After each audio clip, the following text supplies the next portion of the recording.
નમસ્કાર વિદ્યાર્થી મિત્રો, આગળના વિડિયો લેક્ચરમાં આપણે શરૂઆત કરી હતી સૂચક આંક ચેપ્ટર નંબર 1 ફરીથી એક વખત યાદ કરી લઈએ.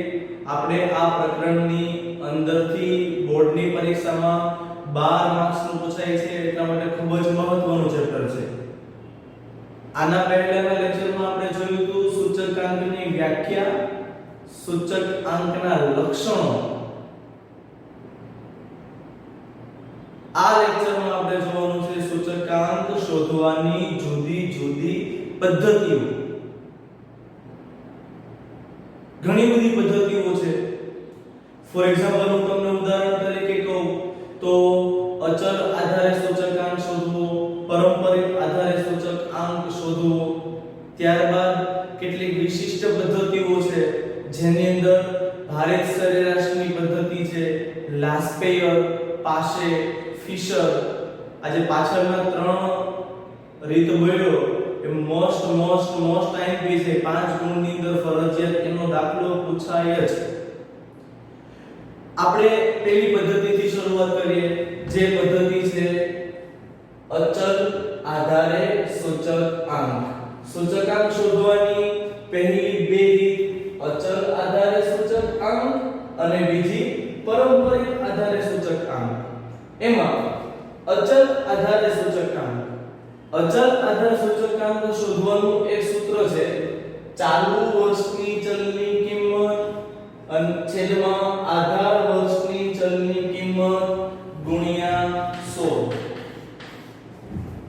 તો ચાલુ વર્ષને P1 કહેવાય, કિંમત છે એટલે P પ્રાઇસ, 1 છે એટલે ચાલુ વર્ષ, નીચે 0 હોય એટલે 0 ને કહેવાય આધાર વર્ષ. તો સૂચકાંકને કહેવાય I, ઇન્ડેક્સ નંબર. I બરાબર P1 ના છેદમાં P0 ગુણ્યા 100. તો આ થઈ ગઈ આપણી સૂચકાંક મેળવવાની પહેલી રીતનું સૂત્ર. જ્યારે ઘઉં, ચોખા, બાજરી, તેલ, કઠોળ આવી બધી જ વસ્તુઓ ભેગી આવી હોય એટલે કે વસ્તુઓનો સમૂહ ભેગો થયો, જ્યારે સમૂહનો સૂચકાંક શોધવાનો હોય ત્યારે આપણું સૂત્ર થશે વસ્તુઓના ભાવ સાપેક્ષનો સામાન્ય સૂચકાંક બરાબર, આને સિગ્મા વંચાય. સિગ્મા એટલે સરવાળો. કોનો સરવાળો? P1 ના છેદમાં P0, બધી જ વસ્તુઓના ભાવ સાપેક્ષનો સરવાળો છેદમાં n, કુલ કેટલી વસ્તુ છે ગુણ્યા 100. તો જ્યારે વસ્તુઓ ઘણી બધી આવી હોય, વસ્તુઓનો સમૂહ આવ્યો હોય ત્યારે આ પદ્ધતિ, આ સૂત્રનો ઉપયોગ કરશો. જ્યારે કોઈ એક જ વસ્તુનું સૂચકાંક મેળવવાનું હોય ત્યારે આ સૂત્રનો ઉપયોગ કરશો.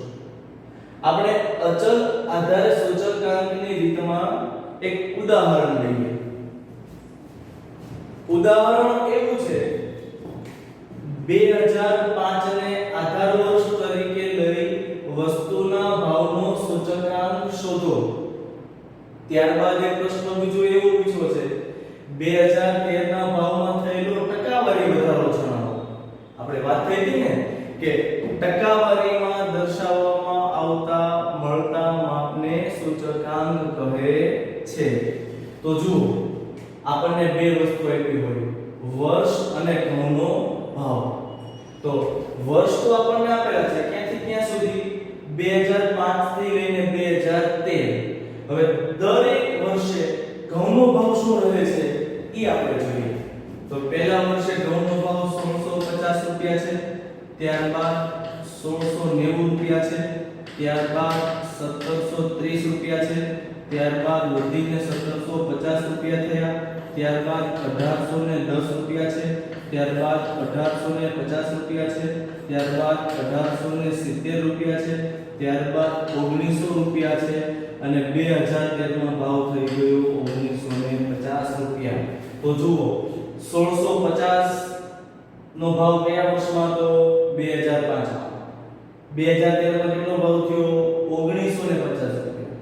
સતત દર વર્ષે ભાવમાં શું થાય છે? વધારો. કેટલા ટકા? 1% એટલે સૂચકાંક. તો સૂચકાંક મેળવવાનું સૂત્ર P1 ના છેદમાં P0 ગુણ્યા 100. P1 એટલે ચાલુ વર્ષ, P0 એટલે આધાર વર્ષ. આધાર વર્ષ કેવું લેવાનું છે ખાસ ધ્યાન આપજો 2005. તો 2005 આમાં ક્યાં છે તો કે અહીંયા. તો આને આધાર વર્ષ લેવાનું છે.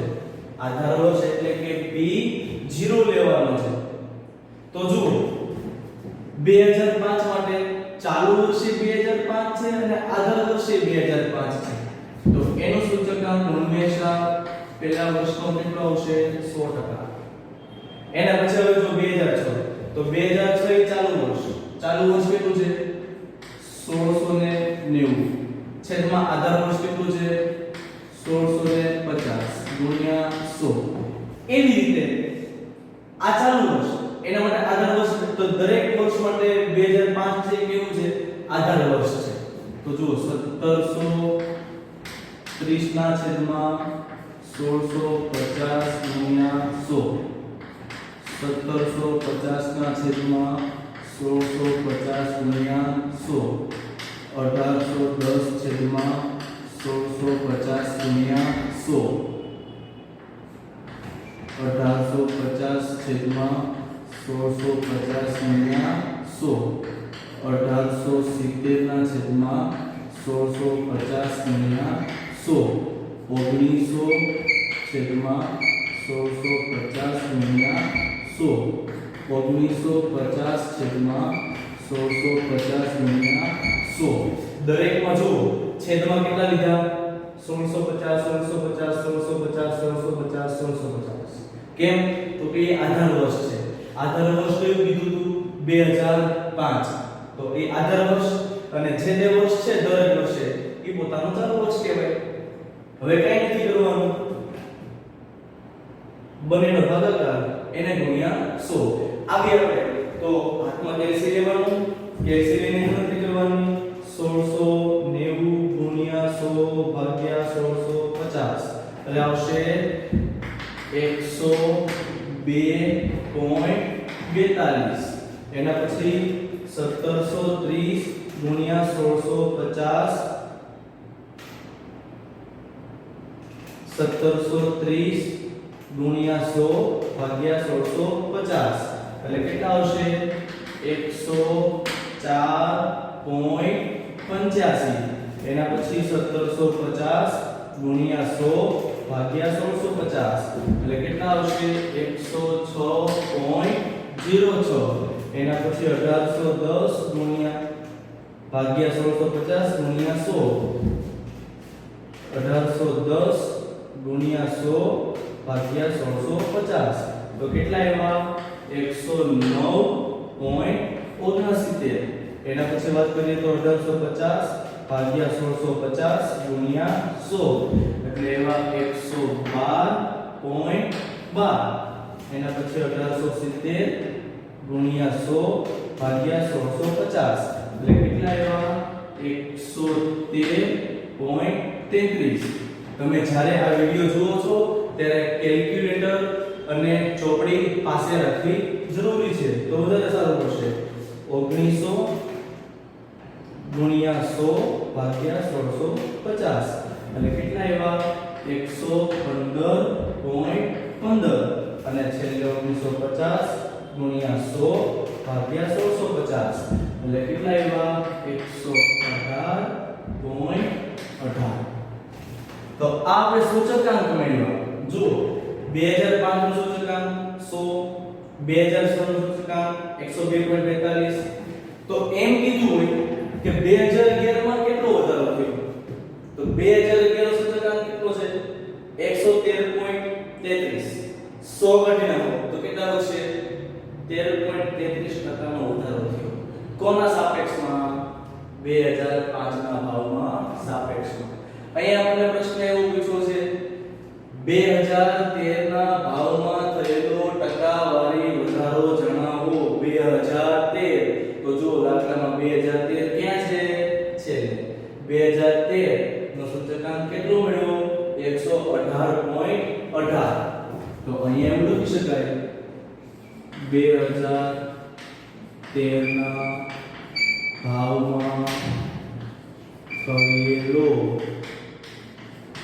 ટકાવારી વધારો બરાબર સૂચકાંક એનો કેટલો મળ્યો 118.18 એમાંથી કેટલા બાદ કરવાના 100 બરાબર કેટલા વધશે 18.18%. તો આ થયો આપણો બીજા પ્રશ્નનો જવાબ. આવા ઘણા બધા પ્રશ્નો પૂછાય 2013 ની જગ્યાએ 2010 પૂછાય તો 12.12 2013 ની જગ્યાએ 2008 પૂછાય તો 6.06% નો વધારો થયો. આ આપણે જોયું અચલ આધારે સૂચકાંક. અચલ આધાર સૂચકાંકમાં દરેકમાં આધાર વર્ષ કેવું રહે છે સરખું.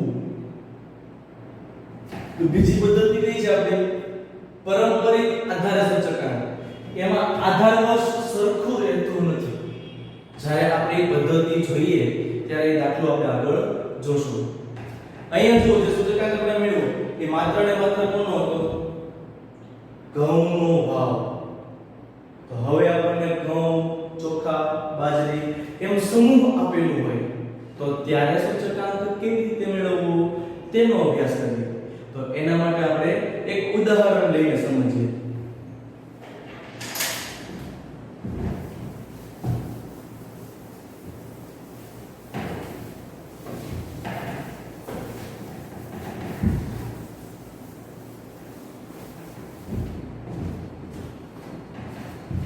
એના માટે આપણને એક ઉદાહરણ આપેલું છે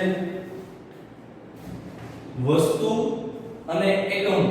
એકમ એટલે બ્રેડ હોય તો પેકેટમાં હોય, ઈંડા ડઝનમાં હોય, ડઝનમાં 12 નંગ હોય, કિલોગ્રામ, લીટર, મીટર અને એકમ કહેવાય.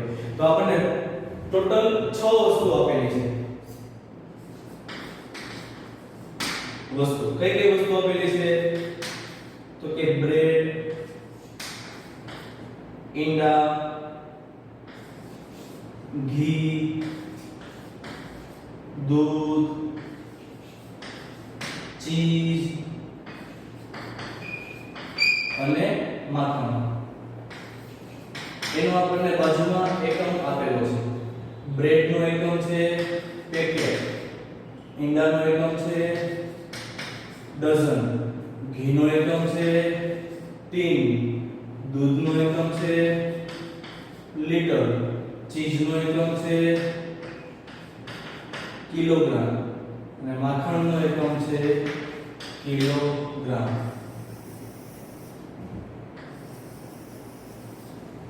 એના પછી આપણને વસ્તુના ભાવ આપેલા છે. બે વર્ષના ભાવ આપ્યા છે 2014 અને 2015. તો જુઓ આપણે વસ્તુઓના ભાવ લખશું. પહેલા 2014 નો ભાવ, એના પછી 2015 નો ભાવ. તો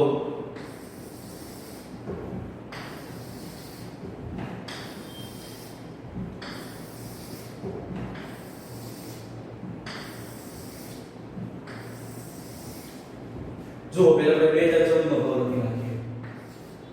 25 રૂપિયા, 30 રૂપિયા, 375 રૂપિયા, 36 રૂપિયા, 440 રૂપિયા, 265 રૂપિયા.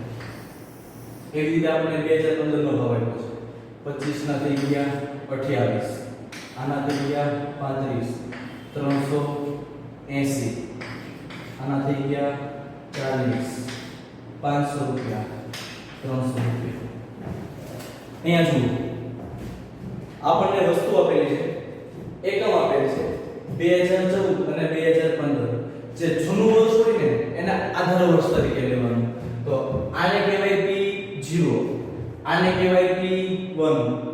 વસ્તુઓનો સમૂહ આપેલ છે એટલે આપણે પેલું નીચેવાળું સૂત્ર ધ્યાનમાં રાખવાનું છે. કયું સૂત્ર? સૂચકાંક બરાબર સિગ્મા P1 ના છેદમાં P0 છેદમાં n ગુણ્યા 100. n એટલે કુલ કેટલી વસ્તુ છે? 1 2 3 4 5 અને 6. રેડી? તો ચાલો આપણે આગળ આટલી વસ્તુ આપણને રકમ આપેલી હોય તો એક કોલમ પ્લસ કરી દેવાની. આનો સૂચકાંક મેળવવો પડશે. તો એને કહેવાય ભાવ સાપેક્ષ P1 ના છેદમાં P0. તો આ છે P1, આ છે P0. તો પહેલા આપણે 28 ના છેદમાં 25, 35 ના છેદમાં 30, 380 ના છેદમાં 375, 40 ના છેદમાં 36, 500 ના છેદમાં 440 અને 300 ના છેદમાં 265. એટલે P1 ના છેદમાં P0. આ આપણું ચાલુ વર્ષ છે, આ આપણું આધાર વર્ષ છે. એના પછી આપણે આગળ વધીએ તો આની ગણતરી કરવી પડશે. તો કેલ્ક્યુલેટર ની અંદર આપણે એની ગણતરી કરીને દર્શાવીએ. પહેલા આપણે કરીશું 28 ભાગ્યા 25 એટલે કેટલા આવશે 1.12. એના પછી 35 ભાગ્યા 30 એટલે કેટલા આવ્યા 1.167. પછી 380 ભાગ્યા 375 કરીશું એટલે આવશે 1.0133. એના પછી આપણે 40 ભાગ્યા 36 કરીશું તો 1.11. એના પછી 500 ભાગ્યા 440 કરીશું તો આવશે 1.136. એના પછી આપણે 300 ભાગ્યા 265 કરીશું તો આવશે 1.1320. આ થઈ ગયો સમૂહ. સમૂહમાં કોણ છે? બ્રેડ, ઈંડા, ઘી, દૂધ, ચીઝ અને માખણ. આવું હોય ત્યારે સૂત્ર કયું લેવાનું? I બરાબર સિગ્મા. સિગ્મા એટલે સરવાળો. કોનો સરવાળો? આ ભાવ સાપેક્ષનો સરવાળો. આ બધાયનો સરવાળો કરવો પડશે. તો ચાલો આપણે બધાયનો સરવાળો કરીએ. 1.12 1.167 1.133 1.11 1.136 1.1320. તો કુલ સરવાળો થયો એનો 6.798. આ સરવાળો એટલે કે સિગ્મા P1 ના છેદમાં P0 છેદમાં n. n એટલે કુલ કેટલી વસ્તુ છે? 1 2 3 4 5 અને 6 ગુણ્યા 100. તો અહીં આપણે જોઈએ 6.798 એ કોનો જવાબ છે? સરવાળો ભાવ સાપેક્ષ. તો અહીં લખશું 6.798 છેદમાં n. કુલ કેટલી વસ્તુ છે? 6 ગુણ્યા 100. હવે આને આપણે કેલ્ક્યુલેટરમાં ગણતરી કરીએ તો 6.798 ગુણ્યા 100 ભાગ્યા 6 એટલે કેટલા આવ્યા? 113.3%. આપણને એક મહત્વનો આની અંદર એક પ્રશ્ન પૂછેલો હતો અને એ પ્રશ્ન એવો હતો આ ખોરાકી વસ્તુના ભાવમાં સમગ્ર રીતે કેટલા ટકાનો વધારો થયો? તો કુલ કેટલા ટકા હોય? 100. આપણને સૂચકાંક શું મળ્યો? 113. તો લખવાનું સમગ્ર રીતે ભાવ સાપેક્ષમાં થયેલો વધારો બરાબર 113.3 માઈનસ 100 એટલે કે 13.3% વધારો થયો. આટલો ભાવ મળ્યો કોના સાપેક્ષમાં? 2014 ના સાપેક્ષમાં 2015 ના ભાવમાં કેટલા ટકાનો વધારો થયો? 13.3% ભાવ વધ્યો. તો આ જે ટકાવારી વધારો દર્શાવે છે એ વધારાને કહેવાય સૂચકાંક. આજે આપણે પદ્ધતિ જોઈએ અચલ આધારે સૂચકાંક. એની અંદર બે દાખલા જોયા. એક પર્ટિક્યુલર એક જ વસ્તુ આપી હોય અને એકમાં વસ્તુઓનો સમૂહ આપેલો હોય. તો આના પછીના લેક્ચરમાં આપણે હજી એક ઉદાહરણ લઈને આગળ દાખલો ગણીશું.